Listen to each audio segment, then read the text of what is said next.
కానీ టీటీడీలో ఉన్నటువంటి నిబంధనలకు తిరోధకాలు తొక్కారండి. కల్తీకి దహదారేశారు వీళ్ళంతా కూడా. ఏదైతే అప్పటి ఉన్నటువంటి టెండర్ రూల్స్ ను కూడా మార్చేసి కొత్త టెండర్ రూల్స్ తీసుకొచ్చేసి ఈ లడ్డు కల్తీ అవటానికి కీలక పాత్ర పోషించినటువంటి అప్పటి చైర్మన్లు కూడా అప్పటి అధికారులు కూడా వీటికి డెఫినెట్లీ ఆన్సర్ చేయాలి. వీళ్ళకేమో క్లీన్ చిట్ ఏమి ఇవ్వలేదు. మీరు అసలు సచ్చీలు మీకు ఏ పాపం తెలియదు అనేది క్లీన్ చిట్ ఇచ్చినట్లు వీళ్ళ బిహేవియర్ ఉంది. ఈరోజు కల్తీ కలవలేదు, జంతుకోవు కలవలేదు అని సిట్ చెప్పింది అని అంటున్నారు. ఒక ఏదైతే ఒక కెమికల్ కలిసిందని చెప్పారు కదా, ఆ కెమికల్ మాత్రం ఎందుకు కలిసింది, ఆ కెమికల్లో ఏం యూజ్ చేస్తే ఆ కెమికల్ తయారైంది, ఇవన్నీ చెప్పాలి కదా జనాలను తప్పుదోవ పట్టించడానికి. ఇవన్నీ కూడా అసలు ఏమీ జరగనట్లు ఇట్లాంటి అబద్ధాలు ప్రచారం చేస్తా వీళ్ళు కాలం గడుపుతా ఉన్నారు. నెయ్యి వాడకుండా ఏదో ఒక రసాయన పదార్థాన్ని వాడటం అత్యంత ఘోరమైన అపచారం కాదా? ఇప్పుడు ఒకటి వంశీ గారు, ఇప్పుడు మోహన్ రెడ్డి గారు ఏమంటారంటే ఈ బోలే బాబా ఏదైతే ఉందో అసలు దాన్ని పరిచయం చేసిందే 18లో టీడీపీ, దాన్ని మళ్ళీ కంటిన్యూ మేము చేసాం. అలాంటప్పుడు బోలే బాబాకి అసలు పాడే లేనప్పుడు ఎందుకు చంద్రబాబు గారు 18లో ఇంట్రడ్యూస్ చేశారని ప్రశ్నిస్తున్నారు. దానికి ఏం చెప్తారు మీరు? కొడాల నానిని వల్లభనేని వంశీని కూడా పరిచయం చేసింది టీడీపీయే. అప్పుడు వారు సచ్చీలులే, అప్పుడు వారు మంచివారే. వైఎస్ఆర్ కాంగ్రెస్ పార్టీలోకి వెళ్ళినాకే ఎలా తయారయ్యారో చూసాం కదా. అంతే, అప్పుడు బోలే బాబా బాగానే ఉంది, వీళ్ళ దగ్గరకు వచ్చిన తర్వాత కదా ఇలా తయారైంది బోలే బాబా. ఇప్పుడు ఇంత పనులు చేస్తా ఇట్లా 2020 నుండి జరుగుతా ఉందని చెప్పేసి సిక్ నివేదిక ఇచ్చింది. గతంలో జరగల, 2020 నుండి ఇలా జరుగుతా ఉంది. ఆ తర్వాత అసలు నెయ్యే లేకుండా నెయ్యి అని చెప్పేసి ఏదో పదార్థాన్ని కలిపినటువంటి మిమ్మల్ని సహకరిస్తున్న వాళ్ళకి కదా మీరు చేసిన పని కదా సిగ్గుండాలా? స్వచ్ఛమైన నెయ్యికి బదులు విషతుల్యమైన కెమికల్స్ వాడటం, భక్తుల ఆరోగ్యాలతో ఆడుకోవడం, మనోభావాలతో ఆడుకోవడం, వీళ్ళకి కదా సిగ్గుండాలి. ఒక పవిత్రమైన ఆలయ ప్రసాదం విషయంలో జరిగిన తప్పును ఒప్పుకోవాల్సింది పోయి సిక్ నివేదికను తప్పుగా ప్రచారం చేస్తా ఉన్నారు వీళ్ళు.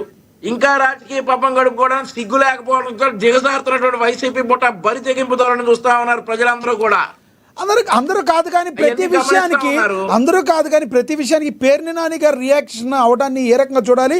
ఇంకొకటి అంబటి రాంబాబు గారు కూడా రియాక్ట్ అయ్యారు కొన్ని విధాలుగా చూసుకుంటే. మరి ఈ రెడ్ బుక్ విషయంలో కూడా కొంత రియాక్ట్ అయ్యారు.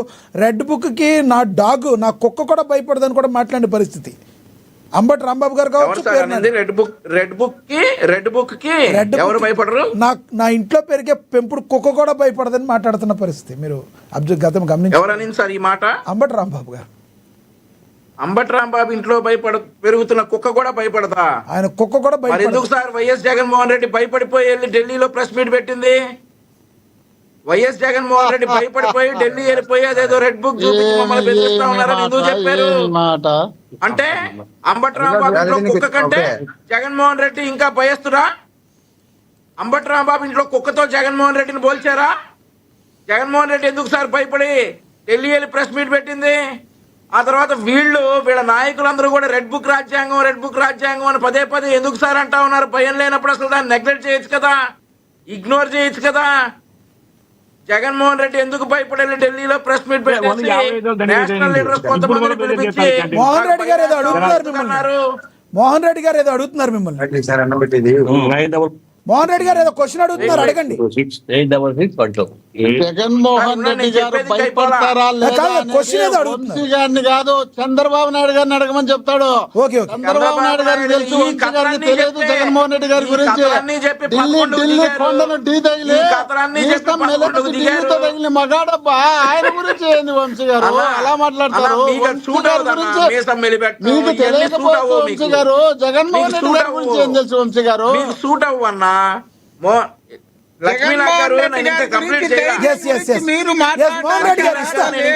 మోహన్ రెడ్డి గారు చెమటలు పట్టినటువంటి చంద్రబాబు నాయుడు గారు జైల్లో అంటే మీ నవ్వుతా వచ్చినటువంటి జగన్మోహన్ రెడ్డి గారికి పెట్టినోడు ఎవడు?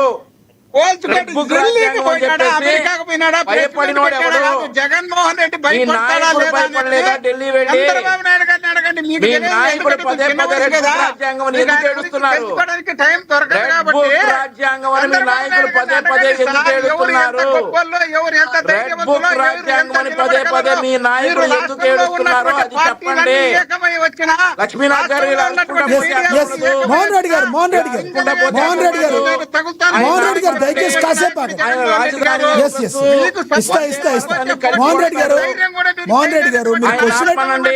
మోహన్ రెడ్డి గారు వాగ్దాడి కాస్త మోహన్ రెడ్డి గారు మీరు క్వశ్చన్ అడుగుతానంటే ఏదో ఇచ్చాను మీ సమయంలో మీరు మాట్లాడారు, ఆయన మాట్లాడినివ్వండి. ఆయన మాట్లాడేది వ్యతిరేకమైతే మీరు కంపల్సరీ మీ టైంలో మళ్ళీ మీరు అపోజ్ చేద్దరు కానీ ఎస్ మీరు సార్, ఒక కంటిన్యూ విషయం చేయండి. అండి. వంశీ గారు కంటిన్యూ చేయండి. లక్ష్మీనాథ్ గారు, అంబటి రాంబాబు గారు అన్నట్లుగా మా ఇంట్లో కుక్క కూడా భయపడదు రెడ్ బుక్ కి అని అన్నటువంటి విషయాన్ని పరిగణిస్తే జగన్మోహన్ రెడ్డి మరి ఆ రెడ్ బుక్ కి భయపడిపోయి వెళ్ళిపోయి ఢిల్లీ ప్రెస్ మీట్ పెట్టినటువంటి సందర్భం. వీళ్ళ నాయకులు పదే పదే రెడ్ బుక్ రాజ్యాంగం అని చెప్పేసి రాష్ట్రంలో ఏది జరిగినా గానీ, పోలీసులు ఏదైనా న్యాయపరంగా ఎవరైనా అరెస్ట్ చేసినా గానీ రెడ్ బుక్ రాజ్యాంగం అని భయపడటం. ఇక వీళ్ళు మీడియా ముందుకు వచ్చేసి కుక్క కూడా భయపడదు, నక్క కూడా భయపడదు అంటే అవన్నీ కుక్కలు నక్కలు భయపడాల్సిన పని మాకు లేదు. రెడ్ బుక్ ఎవరిని భయపెట్టాలో వాడిని భయపెడతా ఉంది. వాళ్ళందరికీ తెలుసు రెడ్ బుక్ అనేది ఎవడైతే తప్పులు చేశాడో, ఏ నాయకుడైతే తప్పులు చేశాడో, ఎవడైతే చట్టాన్ని చేతిలోకి తీసుకున్న అధికారులు ఉన్నారో వాళ్ళు డెఫినెట్లీ భయపడతారు. ఆ భయంతోనే జగన్మోహన్ రెడ్డి ఢిల్లీలో వెళ్ళిపోయి రెడ్ బుక్ అనేది మా మీద ప్రయోగిస్తా ఉన్నారు, మాకు భయంగా ఉందని చెప్పారు. ఇట్లాంటి విషయాలన్నీ కూడా పరిగణలోకి తీసుకుంటే మోహన్ రెడ్డి అన్న భయపడకపోవచ్చు, ఆయన ఏం తప్పు చేసి ఉండకపోవచ్చు. ఆయన ఏమైనా తప్పు చేస్తే ఆయన కూడా భయపడతాడు. ఎవరైతే కొడాల నాని ఉన్నాడో, ఎవరైతే వల్లభనేని వంశీ ఉన్నాడో, ఎవరైతే జగన్మోహన్ రెడ్డి ఉన్నాడో, మరి మోహన్ రెడ్డి అన్న నిజంగా నిఖార్సు అయిన వైఎస్ఆర్సీ కార్యకర్త. ఆయన పాపం పార్టీ కోసం పనిచేశాడు. ఆయన ఏం తప్పు చేసి ఉండకపోవచ్చు, ఆయన భయం ఉండకపోవచ్చు. అంబటి రాంబాబు వీళ్ళందరూ ఉన్నారు కదా, వాళ్ళందరికీ తడుస్తా ఉంది రెడ్ బుక్ అంటే. అర్థమైందా? సో వాళ్ళు చెప్పాలా రెడ్ బుక్ గురించి కానీ ఏదైనా గురించి కానీ వాళ్ళు చెప్పాలా. ఇంకోటి అన్ని చూసుకుని ఇంకోటి అంబటి రాంబాబు గారు చెప్పాలి. ఇంకొక విషయం లక్ష్మీనాథ్ గారు, ఒక నిమిషం లక్ష్మీనాథ్ గారు చెప్పండి. పాపం ఏదో కార్యక్రమంలో ఉన్నట్టున్నాడు మోహన్ రెడ్డి అన్న. బాగా చక్కగా వారి చుట్టుపక్కల వాతావరణంతో మాకు కూడా చూపిస్తున్నందుకు ధన్యవాదాలు సార్. నిన్న జగన్మోహన్ రెడ్డి గారు ఎందుకు సార్ జెండా వందనం చేయలేదు? ఎందుకు సార్ మోహన్ రెడ్డి గారు, జగన్మోహన్ రెడ్డి గారు జెండా వందనం ఎందుకు చేయలేదు? నిన్న జెండా వందనం ఎందుకు చేయలేదు? డిస్కషన్ జరుగుతుంటే నేను అందుకు మీకు చూపుతాడా. అదే జగన్మోహన్ రెడ్డి గారు జెండా వందనం ఎందుకు చేయలేదు సార్? నిన్న ఒక మాజీ ముఖ్యమంత్రి, పులివెందుల శాసనసభ్యుడు జగన్మోహన్ రెడ్డి గారు నిన్న జెండా వందనం ఎందుకు చేయలేదు? ఎక్కడున్నారు?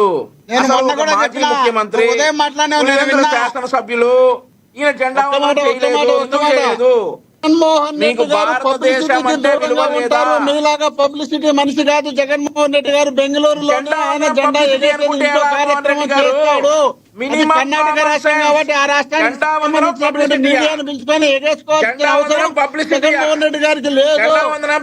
జెండా ఎగరేసేటప్పుడు మాత్రం ఆంధ్రప్రదేశ్ ఉంటారు, జెండా లేకపోతే తెలంగాణ లేకపోతారు. ఆంధ్రప్రదేశ్ లో జెండాలు ఎగరడానికి మాత్రమే మీరు ఉంటారు తప్ప జనం సమస్య కోసం మీరు ఆంధ్రప్రదేశ్